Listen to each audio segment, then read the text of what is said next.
Part 2 అండి. మీ అందరికీ తెలుసు పరిచయం అంటే ఇంట్రడక్షన్ అంటే ఇంగ్లీష్ కాదు, అర్థం చెప్పండి. ఉపోద్ఘాతం అంటే ఏమండి, ఇప్పుడు మీ గురించి మిమ్మల్ని పరిచయం చేసుకోండి అంటారు, దానికి సంబంధించిన వివరాలు అన్నమాట. అలాగే ఇప్పుడు ప్రసంగి గ్రంథ పరిచయం అంటే ప్రసంగి గ్రంథానికి సంబంధించిన వివరణ అనమాట, పరిచయం అనమాట. దాని గురించి దీనికి మీకు 3 భాగాలు వస్తుంది. అరగంటలు అయిపోద్దండి, వెళ్ళిపోదాం. 3 భాగాలు వస్తుంది. మొదటి భాగం ఏంటంటే పరిచయం. క్వశ్చన్ ఏంటంటే ప్రసంగి గ్రంథ పరిచయం పార్ట్ 2 అదే. సెకండ్ క్వశ్చన్ కూడా అది. నేను అంత క్లియర్గా రాసేస్తున్నా ముందే, తర్వాత నాకు మెటీరియల్తో ఇబ్బంది కూడా లేకుండా. పరమగీతం ఎవరు చదివి ఉండకపోవచ్చు, కానీ ప్రసంగి గ్రంథం మాత్రం క్రైస్తవులందరూ చదివేసి అంటారు.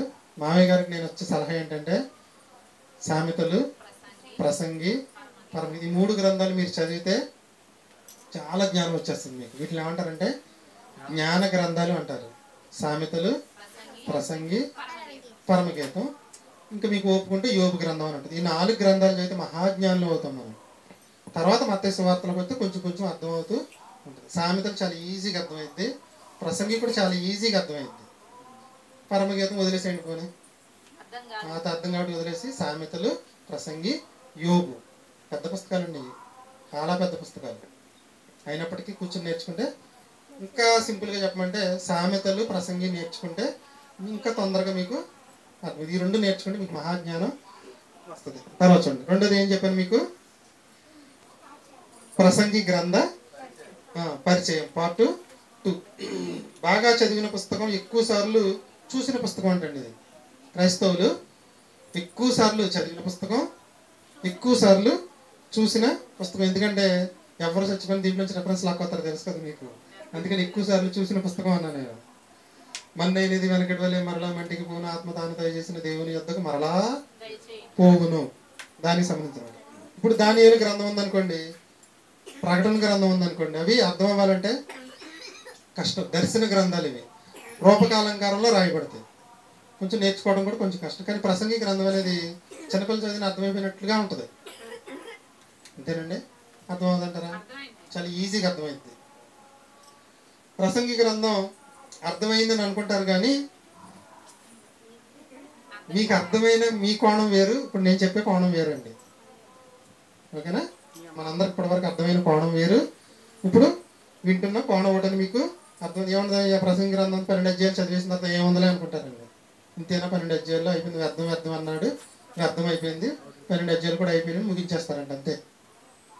వ్యర్థం అన్న ప్రసంగి గారు దానిలో చాలా అర్థాన్ని ఇముడింపు చేసి ఆ గ్రంథాన్ని రాయడం అనేది జరిగింది.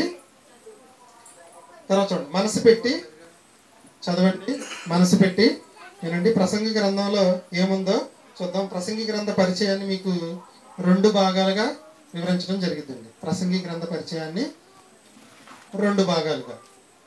మొదటి భాగంలో వచ్చేది రెండో భాగంలో రాదు, రెండో భాగంలో వచ్చేది మొదటి భాగంలో రాదు. అంటే అర్థం ఏంటంటే సాధారణ పరిచయం, రెండోది వివరణాత్మక పరిచయం.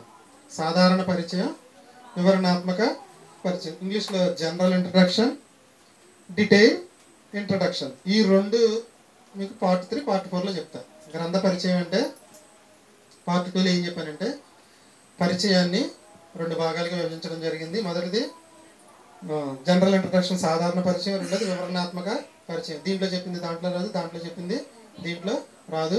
క్రైస్తవులందరికీ తెలిసిన పుస్తకం, ఎక్కువసార్లు చూసిన పుస్తకం, ఎక్కువసార్లు చదివిన పుస్తకం, చాలా ఈజీగా అర్థమైపోయింది అనుకుని చదివేసిన పుస్తకం. దర్శన గ్రంథం లాగా కాకుండా చాలా ఈజీగా అర్థమైపోయిందని పుస్తకం. చాలా సింపుల్గా ఉంటుంది, 12 అధ్యాయాలు ఉంటుంది, చాలా సింపుల్గా ఉంటుంది పుస్తకం కూడా. అంటే మత్తయి సువార్త తీసుకున్నారనుకోండి, యేసుక్రీస్తు జీవితం మొత్తం ఉంటుంది దాంట్లో. కొంచెం కష్టంగా ఉంటుంది, ముందుకెళ్ళకొద్దు. కానీ ఇక్కడ అలా ఉండదు, చాలా సింపుల్గా అర్థమైంది, చాలా సింపుల్గా అర్థమైంది. పరిచయం పార్ట్ 3 పెట్టండి.